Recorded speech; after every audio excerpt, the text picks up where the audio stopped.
Over een paar dagen gaat deze camera naar een nieuwe eigenaar. Dus ik dacht, ik maak hem nog even schoon.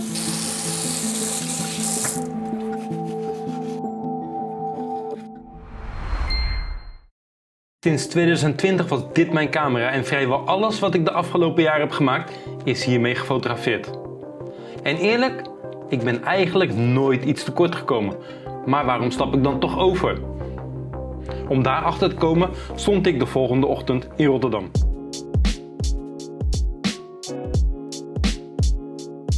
Ik was eigenlijk iets te laat. Ik had iets eerder hier willen zijn om een mooie Blue Auto te schieten. Maar we gaan het vandaag lekker hebben over camera's. Niels heeft ook een nieuwe camera. Hartstikke leuk, dus we gaan erover praten. Er ligt daar een schip, wat hartstikke mooi is. Het water is kalm. Het wordt geen spectaculaire zonsopkomst, maar hey, we zijn er wel. Ik heb dus de A7R6 gekocht en ik ben daar super blij mee.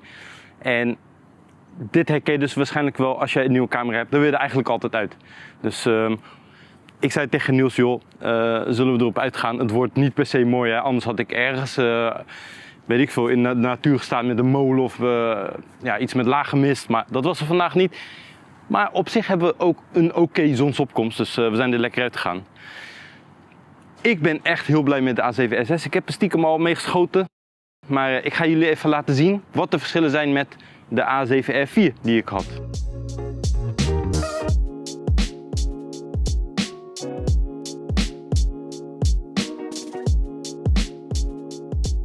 Hoe kan ik het beter laten zien dan gewoon op mijn schermpje? Kijk, nummer 1 wat mij natuurlijk opvalt is het menu. Ik ben dit menu helemaal niet gewend. Dus ik moest echt wel zoeken waar alles zat. Want ik had nog het oude menu. Het is een van de laatste volgens mij die nog het oude menu had op die A7R4. Maar ja, op zich is het een makkelijk menu. En wat me ook opvalt is dat hij vrij snel is. Zo. Dus dat is wel lekker. En ja, je kan natuurlijk ook alles instellen. Het gaat echt, ja, je kan alles customizen. Nou, dat is wel heerlijk.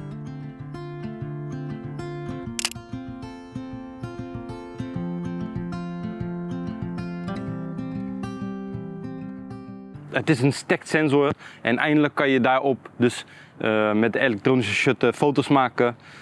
Mijn vorige camera, die A7R4 die ik inmiddels al weg heb gedaan, die had 125.000 kliks. Dus ja, en als je dus een elektronische shutter hebt, dan tellen die kliks helemaal niet.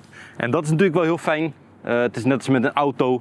Je wil eigenlijk zo min mogelijk kilometers. Ook als je hem gaat verkopen, krijg je altijd die vraag. En ik zie Niels kijken, want Niels heeft de Z8 en die is al heel lang gewend om op de elektronische shutter. Sterker nog, de Z8 heeft niet eens meer een mechanische shutter. Het is alleen elektronisch. Ja, dus nou ja, dat is de toekomst. En ja, veel mensen vragen van wat is dan het voordeel van een stacked sensor met betrekking tot landschapsfotografie. Maar ik vind dat eigenlijk een beetje dan kan je ook zeggen, ik kan met een spiegelreflex nog schieten. Ja. Want je hebt alleen een middelste focuspunt nodig, weet je wel. Dus ja, ik kan niet zoveel met die vraag. Nee, ja, het is met name meer voor snelle actie. Of als je veel met ja, video, precies. Ja. Dan heeft een stacked sensor met name veel voordeel. Ja, en als we nou moeten uitleggen wat een stacked sensor is. Het is eigenlijk een hele snelle readout heet dat. Dus het is een soort gordijntje wat heel snel naar beneden gaat. En hoe sneller die naar beneden gaat, hoe minder rolling shutter je hebt, heet dat dan. Dus als je beweegt dat dan palen recht blijven staan, omdat die zo snel is. Nou ja, de Sony A1 heeft een readout speed van 3 milliseconden. De Z8 volgens mij 4 of 5 of zo, echt heel snel. En de A7R4 zit nu op 15 of 16 volgens mij. En de A7V iets lager, volgens mij 14.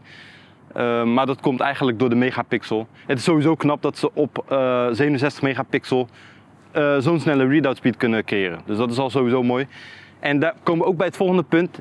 De vorige was dus al 62 megapixel en nu zitten we op 67 megapixel. Niet dat dat veel uitmaakt, maar als je dus in APS-C mode gaat, dan volgens mij is hij zelfs nu 29 megapixel. Ja, dat is gewoon bizar. Dat is gewoon echt heel veel ruimte. Ook daar krijg ik wel eens de vraag over van, goh, wat kan je daar nou mee met zo'n grote resolutie? Het gaat niet om printen of weet ik veel. Het gaat om kropmogelijkheden. Want vaak, bijvoorbeeld hier ook, ik kan super wijd schieten en dan kan ik gewoon 5 composities halen uit 1 foto. Je gaat het niet zien. Sowieso niet als je post op Instagram of dat soort dingen. Dus ik ben daar zelf heel blij mee.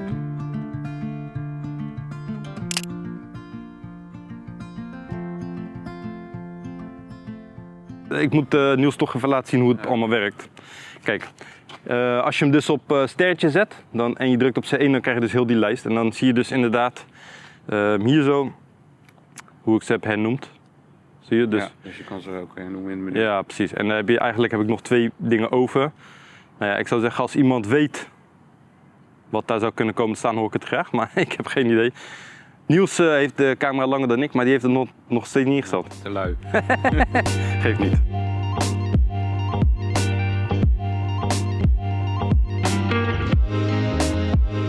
Je gelooft het niet, maar nou ja, na 15 jaar of zo. Ja, Niels gaat echt lachen. Na 15 jaar eindelijk een knopje om alles te laten branden. Kijk, alles brandt nu. Super mooi. Zie je? Uit, aan, uit, aan. En dat is natuurlijk wel lekker als je Astro doet, maar Nikon kan dat zeker al heel lang. Ja, dat komt met D58 al. Dat is toch al een tijdje. Ja, nou, en wij nu ook. Nou en, is toch leuk? Zo, gun ons ook wat. Ja. Oké.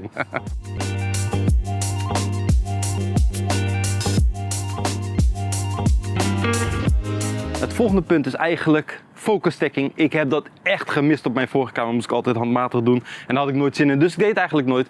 Maar nu zit er de standaard op. Ja, en dat vind ik heel fijn.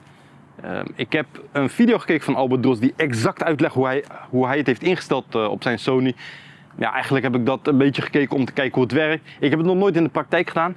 Er is ook niet heel veel om hier te focus stacken. Maar voor de lol zal ik het straks eens even proberen. Dan weet ik in ieder geval hoe het werkt. Ga ik bijvoorbeeld op 12 mm zitten of meer op 24? Want ik wil eigenlijk het hout. Dat is het enige wat ik kan zien als voorgrond op dit moment. Wil ik gebruiken voor daar. 12, dan heb je natuurlijk al snel een grote scherpte diepte. Ja. Is dat dan wel handig om te gebruiken? Nee, dus ik zou bijvoorbeeld op 24 een foto maken. Ja, precies. Gewoon... Hier bij die houten paal staat hoe meer stappen je nodig hebt voor je focus stack. Ja, daarom. Ja. Dat maakt het met name het grote verschil. Ja, puur ter demonstratie doen we het dus zo. Je zou op 12 en F14 volgens mij heb je dan al alles scherp. Maar in dit geval gaan we dus even op 24 zitten, zodat je een grotere scherpte diepte hebt. Of minder grote. Of grote.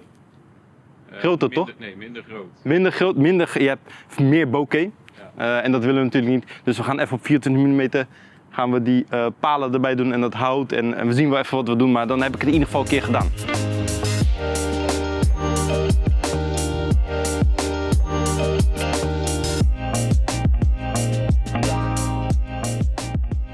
Je ziet in de preview ook al dat de achtergrond nu eigenlijk onscherp is. Dus dat is heel goed. En dat is precies wat we willen. En go. Hij maakt er nu 20 foto's. Oké.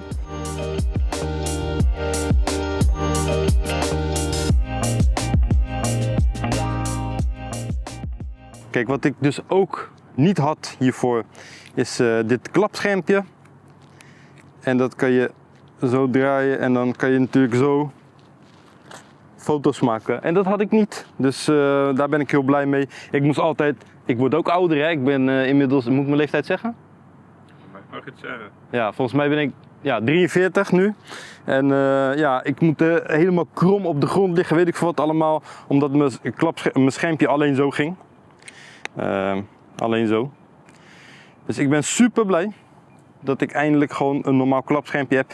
En hij draait ook mee, hè. Dus kijk, zie je? Zo is hij zo en zo is hij zo. Hup, hup. Er zitten ook nadelen aan. Het is niet alleen maar Hosanna. Ja. En dan moeten we het toch even hebben over de accu's.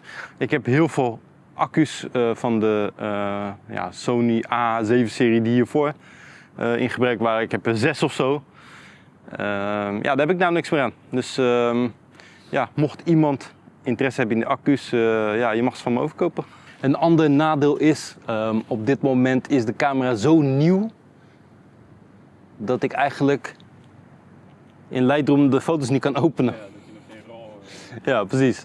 Dus je kan alleen JPEG-foto's openen op dit moment. Maar ja, de geheid dat er natuurlijk een update komt volgende week of zo, dat het wel kan. Maar voor nu kan ik eigenlijk nog niet echt bepalen, zeg maar, ja, wat het dynamisch bereik is en dat soort dingen. Dus ja, afwachten. Je gelooft het niet. Ik zeg net dat dat hij mijn bestand nog niet kan lezen. En wat zegt Niels? Ja. Ik ga even googlen. Ja. Kijk, en wat staat hier? Sony A7R6 support, nieuwe Lightroom versie. Nou, dus als ik thuis ben weet ik wat me te doen staat. Ik wilde gaan slapen, maar goed, ik zal maar even updaten, anders ja, het is wel lekker. Nou zijn er ook wat features waarbij je als landschapsfotograaf niets voor aan hebt. Maar ik doe ook wel meer dan alleen landschappen, dat vertel ik eigenlijk niet zo heel vaak. Maar ik doe ook wel veel evenementen en actiedingen. En wat wel mooi is aan deze camera is eigenlijk dat die pre-capture heeft door die stacked sensor. Dus ja, als je hem half ingedrukt houdt, kan die zeg maar tot een seconde kan die, ja, foto's maken. En als je echt afdrukt, heeft hij de seconde ervoor dus al erbij genomen. Ja, dat is echt super mooi. Het heeft ook bijvoorbeeld voordelen met wildlife. Stel je hebt een vogel en ja, als hij gaat vliegen, dan klik je pas, maar dan mis je vaak het moment. Terwijl als je dus pre-capture hebt, neemt hij constant op en dan heeft hij die seconde ervoor ook nog. Dat is echt heel handig. Ik heb het natuurlijk al getest. Mijn oudste dochter die zit op paardrijden en ja, die heb ik gefotografeerd. Dus met toestemming van haar zal ik de foto's wel of niet laten zien.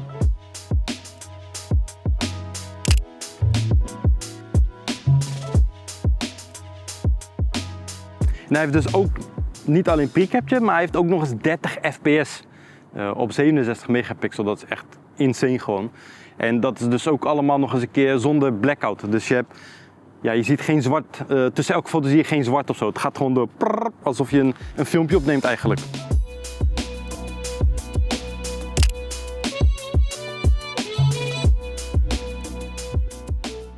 Sony heeft altijd ja, veel kritiek gekregen op het schermpje.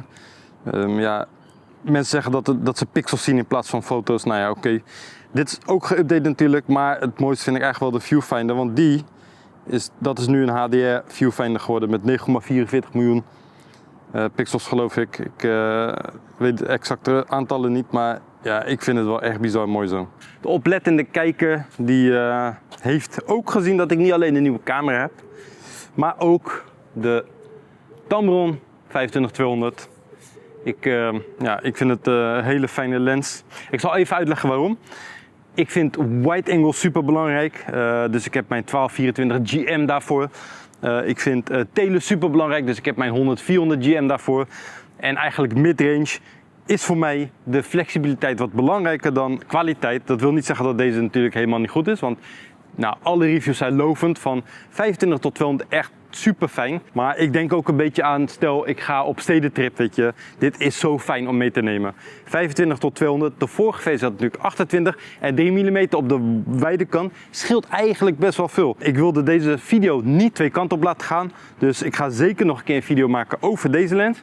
Maar voor nu even de focus op die Sony A7R6. Niels had het over USB-poort die open is, exposed. En toen kwam die met een rubbertje. Wat je erin kan doen. Even kijken of dat nog werkt ook. Ah, kijk! Nou, dankjewel Niels. Kijk, hij is weather sealed. Ja. Nice! Ja, dat vind ik wel mooi. Ik heb ook de Tamron Link die je erop kan doen.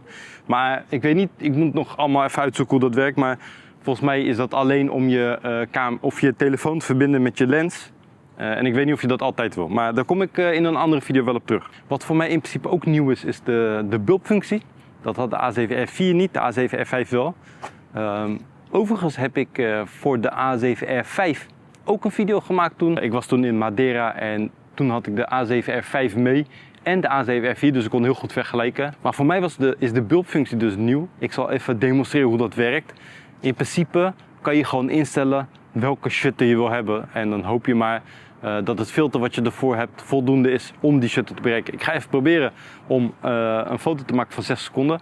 De zon is al redelijk op, maar ik heb een HNI Revo ring voor mijn lens zitten, waardoor ik weer, 9 stops of 5 stops naar beneden kan. Dus ik ga even kijken of me dat lukt. Het is uiteraard niet gelukt, het is al veel te licht.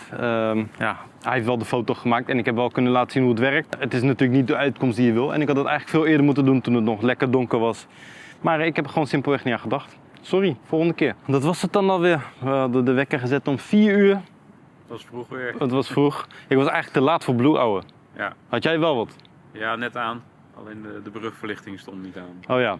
Dus eigenlijk had ik ook, dat begreep ik had eigenlijk ook weer geluk. Want ik kwam aan en toen was net de brugverlichting van de Erasmusbrug was net 2 minuten aan of zo. Ja. Dus ik was te laat, maar ik had ook weer geluk. Maar goed, ik hoop dat jullie iets hebben gehad aan deze video. Ik ben echt super hyped om deze camera te gebruiken natuurlijk binnenkort. Ja, ik moet gewoon meters maken, ik moet de camera leren kennen, ik moet het menu uit mijn hoofd kennen. Dat is hoe ik het fijnst werk, dat ik in het donker mijn eigen weg zou kunnen vinden. Dat had ik met die A7 F4 natuurlijk ook. Ik kon blindelings alles vinden en dat wil ik eigenlijk nu gewoon weer. En dat betekent meters maken en dat ga ik zeker ook doen. Niels was ook onder de indruk, hij gaat zelfs naar Sony toe, begreep ik. Nou, dat niet. Dat zei je net, toen de camera uit was, zei je dat. Ja. Nee. Nikon fanboy hier. Ja, precies. Nou, dat geeft ook verder niet. Maar ik ben in ieder geval heel blij. En ja, nogmaals, zoals als je dus een nieuwe camera hebt, dan wil je gewoon heel vaak erop uit. Dus ik zal binnenkort weer heel vaak naar buiten gaan, sunrise, sunsets doen. En ja, het is genieten. Het is gewoon genieten. Nou Niels, het was gezellig. Wat vond je ervan? Ben je blij met de foto's überhaupt? Dat gaan we thuis weer zien, hè, op de computer. Ja, precies. Maar eerst even slapen. In ieder geval, dankjewel dat je mee was. Dat was gezellig. En nou ja, je gaat ons vast vaker zien. Maar tot de volgende keer. Ciao. Yes, ciao, ciao.